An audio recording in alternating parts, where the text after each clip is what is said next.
ng ulan, ito pumaabot na. Inay lang. Sa patuloy na pagkasama dito kabayan, kahit nahihirapan yung mga rescue unit na mapasok itong lungsod na Malabon.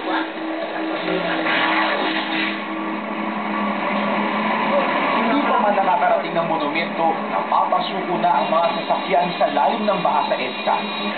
Kinailangan pa makipagpatintero ng truck ng PNP Special Action Force para lang maabot ang bumana ng tinaguriang Kamanava area para sagipin ang mga napabalitang na truck sa baha.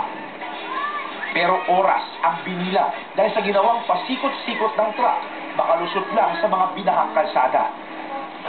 Pagdating ng mga rescuers sa munisipyo ng Malabon, sumalubong sa kanila ang mga imaheng nagpaalala na kailangan na nilang kumilos at sa lalong madaling panahon.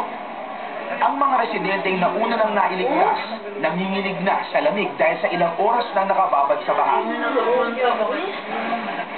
Unang pinuntahan ng mga rescuer ang Barangay Tinejeros, kung saan mga balsa at maliliit na bangkala ang ginagamit na pang-rescue.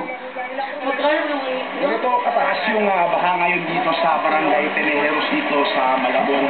Kung makikita nyo, medyo malakas din yung agos, kaya kung yung mga rescuer nahihirapan na tumuloy dito, paano pa kaya yung mga matanda, yung mga nagkakasakit na mas lalong mahirap sa kanila na makatawid dito sa kalsada. Isa sa mga naunang nailigtas ang pamilya ni Mercy na natagpuan sa bubong ng kanilang bahay. Inakala raw niyang walang mga rescuer na darating para iligtas siya at ang kanyang mga anak. Wala po, parang ano na po ako parang nashock na po ko sa mga nangyayari. Ganun. Kaya nga, nung dumating yung rescue, talagang nakipaglamat namin kasi kahit pa paano natanggal na doon sa lugar namin. Kasi masigit pa to sa undoy eh. Ano po yung nakala niyo? Pero di lahat pinalat, gaya ni Mercy. Sinundurin kanina ng mga rescue team ang bangkay ng isang 80 taong gulang na lalaki na nalunod sa baha kaninang umaga. Nadulas, hindi namin napansin.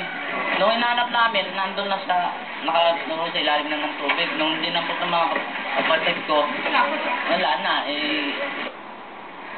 Sa larawang ito sa White Lily Street sa Araneta Village, Potrero, Malabon, hindi lang tubig ang apaw kundi pati ang mga basurang ito na naharang sa harapan ng bahay.